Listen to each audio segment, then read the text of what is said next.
Bismillahirrahmanirrahim. Assalamualaikum warahmatullahi wabarakatuh. Welcome back to my channel. Halo teman-teman, apa kabar? Semoga kalian semua selalu dalam lindungan Allah Subhanahu wa Ta'ala, selalu diberikan kesehatan, rezeki yang berlimpah, dan kemudahan di setiap urusan kalian. Amin ya robbal alamin. Selamat datang juga yang mungkin baru bergabung, yang baru ngeliatin video saya. Semoga video saya bermanfaat buat kalian, karena tujuan saya membuat video-video di channel YouTube ini supaya banyak mendapatkan manfaat serta kebaikan dari video-video yang saya buat.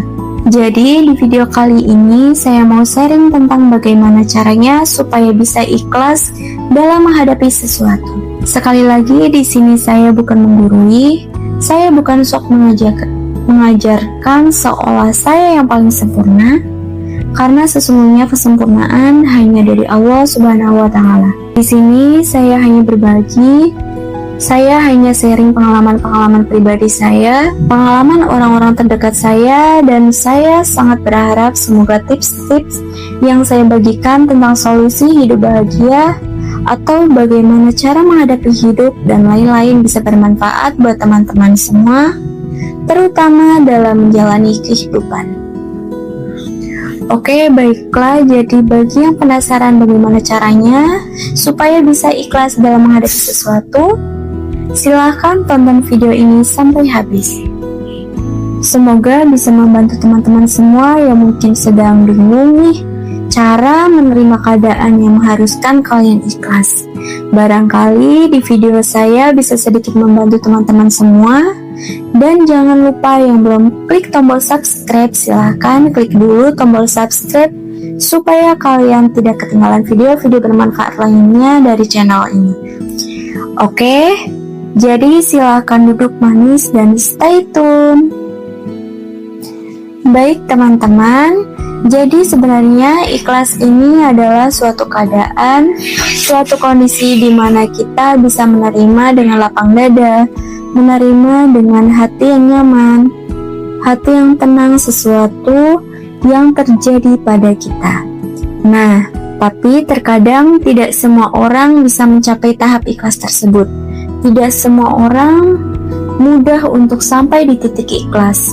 Apalagi di saat mereka baru mendapatkan kondisi tersebut atau mereka baru mengalami sebuah kehilangan atau kegagalan. Terkadang sebagian orang itu susah untuk mencapai fase ikhlas tersebut. Nah, jadi gimana sih caranya supaya kita bisa ikhlas, kita bisa menerima dengan apa yang sudah terjadi di dalam hidup kita? Nah, jadi saya punya tips untuk bisa ikhlas, di mana tips ini sudah pernah saya lakukan di saat berada di dalam kondisi seperti kehilangan, keadaan tidak sesuai dengan apa yang saya harapkan. Jadi saya saat itu belajar mencari tahu supaya saya bisa menerima dengan ikhlas keadaan tersebut. Karena saya tidak mampu untuk mengubah keadaan tersebut, dan keadaan itu terjadi atas kuasa Allah, dan saya tidak berhak untuk mengubahnya. Yang bisa saya lakukan adalah pasrah dan menerima. Nah, gimana caranya supaya saya bisa ada di titik ikhlas tersebut? Jadi, ada 2 tips yang mau saya bagikan. Saya share ke teman-teman. Tips yang pertama adalah menyadari bahwa sesuatu yang memang bukan ditakdirkan untuk kita. Jadi sekuat apapun kita genggam, sekuat apapun kita jaga, kita pegang, dia akan tetap pergi dari kita atau kita tidak akan pernah mendapatkannya. Kemudian sesuatu yang memang ditakdirkan untuk kita, sejauh apapun kita pergi, sejauh apapun kita melangkah, dia akan datang ke dalam hidup kita karena memang dia sudah ditakdirkan untuk kita. Nah, jadi saya benar-benar menyadari bahwa kata-kata tersebut memang sangat relate banget. Kita hanyalah manusia, kita tidak punya kuasa untuk mengubah sebuah keadaan. Kita bukan Tuhan, memang benar adanya. Tapi, jika sesuatu itu memang untuk kita, memang rezeki kita, memang ditakdirkan untuk kita, kemana aja kita pergi, dimanapun kita pergi, dia akan datang. Dia tidak akan pernah hilang dari kita. Sebagai contoh ya, Kita ambil contoh yang sedikit fenomenal, misalnya sering nih orang bikin story di media sosial.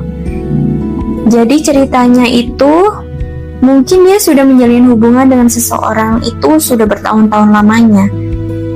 Ujung-ujungnya nikahnya bukan sama dia. Ujung-ujungnya dia malah nikah sama temannya. Itu kan banyak terjadi. Itu adalah bukti dari sekuat apapun kita jaga, sekuat apapun kita genggam sesuatu itu, kalau memang itu bukan untuk kita, memang tidak ditakdirkan untuk kita, dia tidak akan pernah jadi milik kita. Bahkan ada orang yang sudah mau menikah, sudah nyebar undangan, sudah siap semua persiapannya, tapi di malam harinya terjadi sesuatu yang membuat acara pernikahannya gagal. Ibaratnya kita bisa apa kalau misalnya Tuhan berkata, itu bukan milik kita, itu bukan ditakdirkan untuk kita, karena ada saja caranya. Berbagai macam cara akan dihadirkan Tuhan untuk menggagalkan kita membuat kisah sesuatu tersebut, karena Tuhan itu tahu apa yang terbaik untuk kita, apa yang tidak baik untuk kita. Dia lebih tahu. Jadi harusnya kita itu berterima kasih sama Tuhan. Kita harus berterima kasih sama Allah bahwa Allah telah tunjukkan, Allah itu telah ngasih sinyal, ngasih kode bahwa itu bukanlah hal yang pas untuk kita. Itu bukan hal yang terbaik untuk kita. Bisa jadi misalnya hal tersebut tetap kita paksakan, ujung-ujungnya nanti bakalan tidak bagus. Katakanlah misalnya dalam hal jodoh tadi ya, ujung-ujungnya bakalan berpisah atau tidak harmonis. Nah, seperti itulah. Jadi berprasangka baiklah dengan rencana Allah atau rencana Tuhan. Karena Allah bilang, aku sesuai dengan perasaan hambaku. Sedangkan kalau sesuatu itu memang ditakdirkan untuk kita, bagaimanapun caranya, dia akan datang kepada kita. Sebagai contoh, saya pernah kehilangan dompet saya. Di dompet itu lengkap kartu-kartu saya. Memang sih ada uangnya. Rasanya waktu itu kurang lebih 1 juta rupiah. Saya kehilangan dompet, kemudian saya menyadari bahwa saya kehilangan dompet. Saya telusuri jalan yang sudah saya lalui tadi. Saya juga minta bantuan sama teman-teman. Teman-teman juga nyari, hubungi sana sini. Saya tunggu seharian, sudah tidak ada yang memberi info. Ya udahlah, saya bilang kalau masalah uang itu ya tidak masalah. Yang masalah ini adalah kartu identitas ini loh, KTP saya, BPJS, ATM, semuanya kan itu ribet banget untuk ngurus ulang lagi. Sudahlah, kemudian saya pasrah hari itu. Ternyata besok harinya ada seseorang yang mengetok rumah. Kemudian dia nanya, apakah ini rumah bidan Heni? Kebetulan di dompet saya itu ada kartu anggota kebidanan saya. Mungkin dia melihat itu kayaknya deh, saya kan bingung nih, kenapa? Kan gak pernah nih orang matok rumah nanya, ini bidan Heni. Paling ya Heni aja gitu. Ternyata dialah yang menemukan dompet saya bercecer. Orang itu domisilinya bukan di tempat tinggal saya. Dia itu kayaknya orang luar pulau. Saya lupa ada di mana dia tinggal waktu itu. Cuma di saat itu pendatang, dia lagi melalui atau melewati kota saya dan dia menemukan dompet saya. Dia buka isinya, dia buka KTP-nya, dia cari alamat rumah saya dan kebetulan dia itu nggak tahu daerah situ ya, daerah tempat tinggal saya waktu itu. Dia tanya dong ke tetangga-tetangga saya sampai besok hari. Bayangkan, ya ampun, sampai besok harinya baru dia antar ke rumah saya karena baru dapat alamat rumah saya setelah dia nanya-nanya ke orang. Luar biasa kan, baik banget. Nah, itulah contoh bahwa sesuatu yang memang ditakdirkan untuk masih menjadi milik kita kemanapun, sampai kapanpun, dia akan tetap kembali kepada kita. Dan uang saya yang di dompet sepeser pun gak ada yang kurang. Semuanya kembali utuh lagi. Padahal saya sudah pasrah.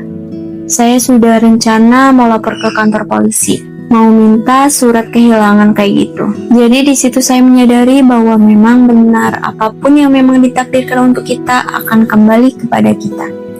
Sedangkan apapun yang tidak ditakdirkan untuk kita, sekeras apapun kita berusaha, sekuat apapun kita menggenggamnya, dia tidak akan pernah datang.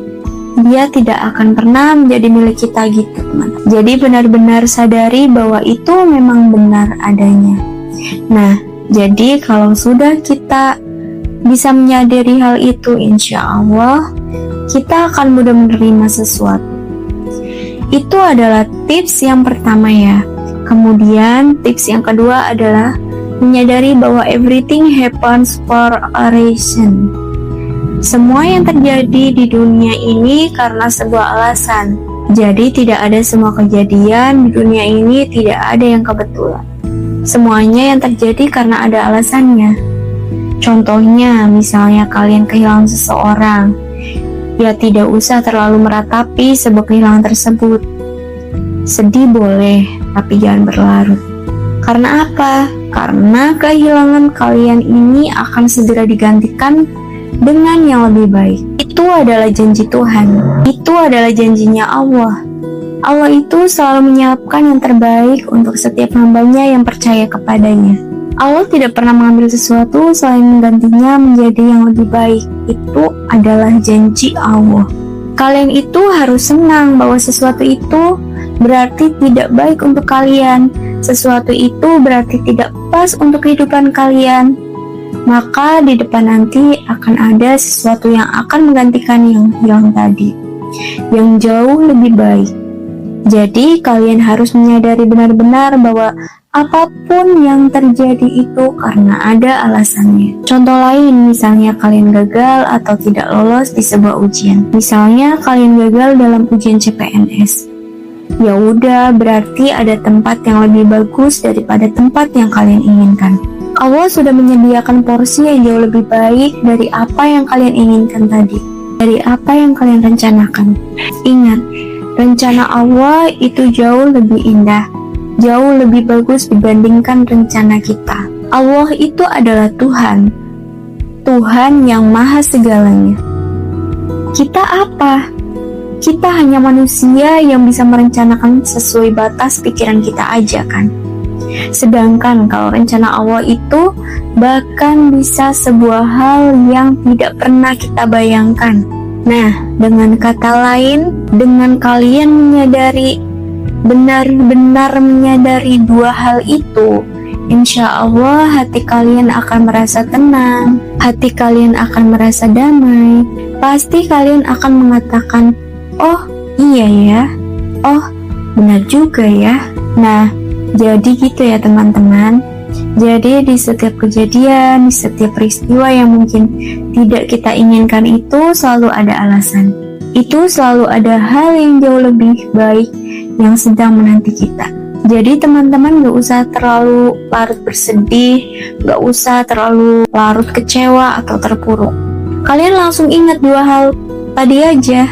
Kalian harus sadari benar-benar bahwa di dalam hidup ini, apapun yang tidak ditakdirkan untuk kita tidak akan pernah menjadi milik kita sampai kapanpun.